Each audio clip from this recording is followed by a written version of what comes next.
Hello, everybody. It's Jeremy Osterberger with BIC Magazine. I'm excited to be joined with Don Victory. Don is former upstream chief process engineer at ExxonMobil. He's also the founder and chair of Energy Mentors, which is a charity sponsoring Power the Community, an international college design competition. Competition is to design affordable, reliable, and sustainable energy for about 2,000 families and communities. But Don, I'm going to let you talk a little bit more about Energy Mentors in a second. Don, thanks for hanging out with us today. Hey, thanks for letting me join. Cool, Don. We'll get into a few things today, but let's just talk about Energy Mentors for just a second for folks that really don't know about the organization. When I was approaching retirement, I wanted to make sure I just didn't like sit around and play golf and watch TV. I wanted to be able to give back. And I thought it would be especially effective if I used the knowledge I built up in the energy industry over 40 years. So what I'm trying to achieve is to share my energy knowledge of 40 years with the rising generation. It turns out intellectual studies have found that true innovation is actually done by people under the age of 40, not like people like me over the age of 60. But people in my demographic has a lot of accumulated knowledge that they know what works in the world, what doesn't work in the world, and why things happen in certain ways. So if we can share those lessons in a positive aspect with the rising generation, maybe they won't have to relearn some of those negative lessons, and maybe we can supercharge their innovation to allow them to bring it forward faster. So that's what I'm trying to accomplish in my own little corner of the world. And I'm trying to do it by stimulating design competitions and internships at the university level. That's awesome. Well, Don, you have a lot of experience, of course, in the energy business. Let's get into some energy transition. What can you tell us about U.S. energy transition, or some people call it an expansion? Let's talk about strategies and future outlook as we sit today. Well, what I'm seeing, and that's a very broad question, and hopefully something we'll get into in that energy transition forum in October 23 and 24. What I'm seeing is a diversity of experiments and approaches at the state, national, and local level. And this is actually a good thing. When we're trying to do something very difficult, having that diversity of ideas and approaches is actually a strength. It's kind of like a portfolio approach to investing rather than putting all the numbers, all the money on one number on a roulette table. Okay. So at the national level, we're kind of seeing we had policies in place that were kind of supercharged by the Inflation Reduction Act in August of 2022. And some people have criticized it by saying, well, it's not pure enough, or it's taken an all of the above approach. But I think there's some wisdom in that. So, for example, there are specific tax credits for buying electric vehicles and promoting clean energy. Putting solar panels on roof, you can get a 30% tax credit for investments on solar on your roof. So a lot of push in clean energy, but also push in carbon capture and sequestration and reducing emissions into the atmosphere. If you kind of think about it, a carbon saved is a carbon earned. So if we can get a carbon atom into the ground versus up a smokestack, that's a win. And that helps reduce the accumulation of greenhouse gases into the atmosphere. Some of the credits that were up versus the previous 45Q goes from $50 a ton for CO2 captured and put in the ground up to $85 a ton. And that's starting to unlock a lot of announcements now, pushing forward into carbon capture and sequestration. On the local level, we got things like New York City promoting more energy efficient buildings with local law 97. California is pushing forward to, again, push more electric vehicles. Texas is a leader in wind power in installed capacity. So we're seeing lots of experiments and bets and some feedback from that. So, Don, the pace of transition has been questioned. Some people say this transition needs to be slower, that 2035 and even 2050 goals are a challenge on many levels. Others are saying you have to accelerate it to push through this quote unquote short-term pain. Give us a feeling of the true costs and the economic realities of the energy transition as it relates to available technologies. There's going to be some winners and losers. Some things are going to pan out. So I think it's okay to have very ambitious goals. But on the other hand, I think we have to pace our spending and make sure we take on board the learnings that come back. So, for example, we just saw an example of Shell pull back from investing in hydrogen fueling stations in California. There just wasn't enough vehicles going in. And as people started sorting out the economics and the energy efficiency, it appears like electric vehicles are winning in the automotive sector. So there was a number of hydrogen stations put in California. When you divide out the cost, it was like $144,000 cost per hydrogen vehicle that was actually sold in California. So some losers, but you also have some winners. You get a large capacity of wind turbines being installed in Texas. We're having an increasing number of utility scale solar photovoltaics installed in Texas. So it really does require an experimentalist approach. We don't want to put all the money on the table, but we do need to have that ambitious goals. You're seeing some countries like Germany, where they prematurely shut down nuclear plants. They were depending on imported pipeline gas. Right now, their electricity cost is twice that of France, who went in with a program a number of decades ago for a large fleet of nuclear power plants. And so they're enjoying the benefits of low carbon, low cost electricity that's being delivered reliably. That fleet is starting to get older. They weren't going to replace it with a new generation, but with some of the realities the last 2 years, France have changed their policy and said they're going to go nuclear. So winners and losers, but hopefully we're learning and watching, and we're drawing lessons collectively across the world and society on how to push forward. So slow progress, but then it may come with faster results down the line.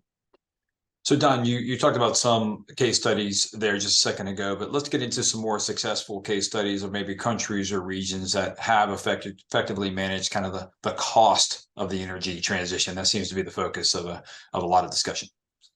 Yeah, I already mentioned France with their nuclear fleet. They were doing nuclear before energy transition was a popular term.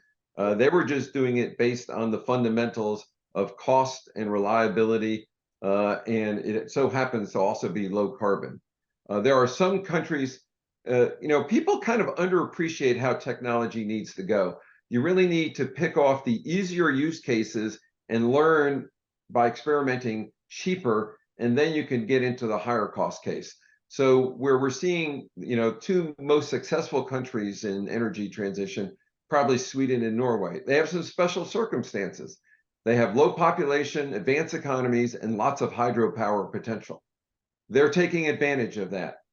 British Columbia has hydro. They're taking advantage of that. Quebec is going to export hydro to New York State. So they're taking advantage of that. In Texas, we have lots of sun, lots of wind in West Texas. We're starting to take advantage of that, but we're running up the limitations of the population is more in the Houston, Dallas, San Antonio area, not in West Texas. And we're starting to run into the incremental cost of the transmission, which most people forget about. The wind turbine and the electricity from it is cheap right at the point of the wind turbine, but getting it over yonder to the cities, that's an increased cost. So maybe we need to start tapping the brakes on the wind turbines and until we figure out either transmission or how to get power from other locations cheaper to those major metropolitan areas. That's right. Yeah, wind power's distance to major cities is always going to be one of the challenges, right? And then that transmission and then storage, right? Don, storage is still a huge part of this as well. When people look at the Lazard levelized cost of electricity, they don't realize that's the cost for the electricity developer trying to sell at their point of distribution. It ignores things like voltage regulation on the grid, it ignores battery storage, it ignores transmission. So sometimes the attractive price lures you in, but it ignores those other things that get to delivered electricity to businesses and homes.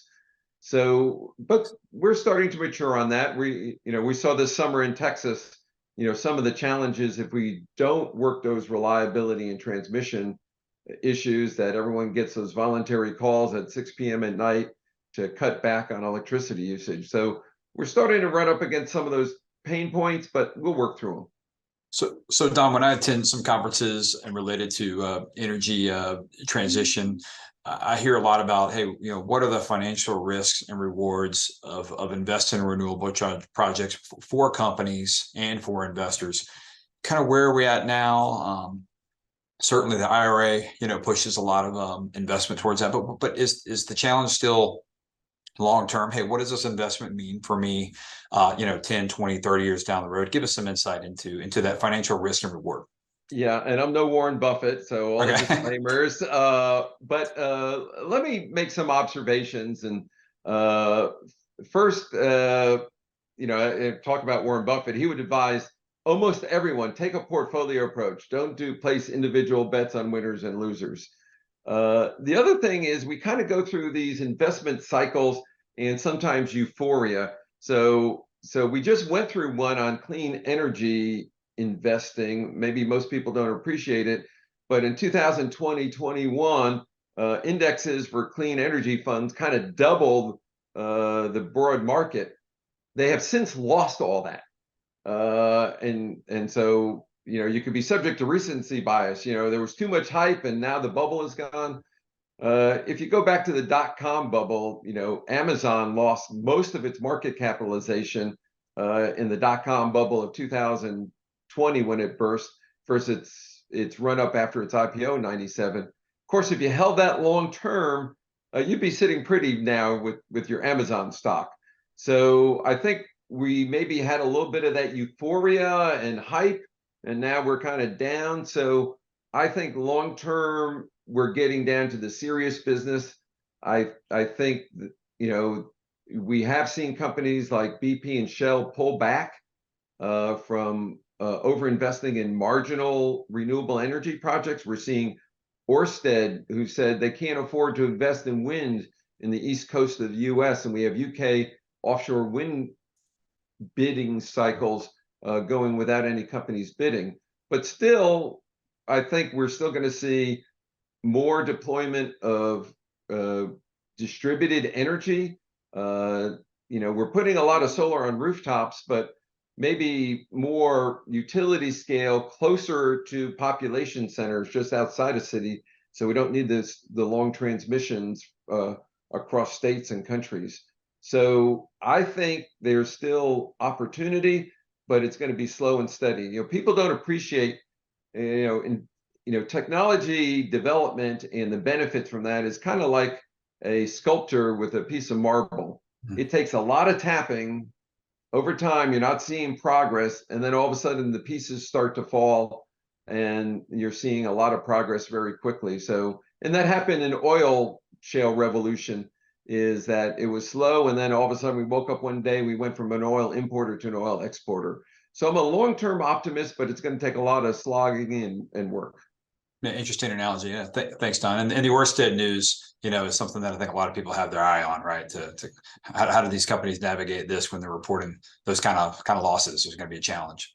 Yes. So Don, let's talk about, you mentioned, you're kind of saying that with your analogy to the sculpture. I mean, let's talk about digital technology, optimizing production, distribution, consumption. Are you seeing some impact in digital technologies and some of the kind of gaps, solving the gaps, if you will, that you just kind of mentioned? Yeah, and digital is going to be broadly applicable. It's not going to move the dial in terms of large amount of energy creation or destruction, but it's going to really do it where it matters. So pricing is set by marginal users and marginal advantage. And like in Texas, we see that where as Winter Storm Uri, where electricity prices shot up to $10,000 per megawatt hour, because it was short. So the digital technologies are going to help with demand management and behavior modification. I had to laugh at one bit of hype. Someone was trying to promote a digital app and they say, yes, this is going to help users revolutionize and reimagine how they're buying electricity. And most people who buy electricity, in the base case, they just want low-cost electricity to come on when they turn on the light switch. But over time, behaviors do get to be modified. And so if they get on their app that, hey, if I cut back electricity at 6 to 8 p.m. at night on an August afternoon in Texas, I'm going to save $27 tonight. They're going to go, okay, I'll take that. And when you have large numbers of people doing that, that's going to really start to reduce the demand, which is going to reduce the need for putting in lots of expensive power generation and transmission. So Makes again, small movements and behaviors over large people, you're going to see those digital technologies really help the economics of the grid. well, Don, man, thanks for this update, and certainly enjoyed you being here. Let's talk a little bit about what's coming up. The American Energy Transition Forum is coming up October 23rd to the 24th. Talk about your role with that event, Don. I have the pleasure of being the chair and MC of that event, which means I get to learn from everybody there. So I'll set the table a little bit about what I'm seeing in the environment, like we did here.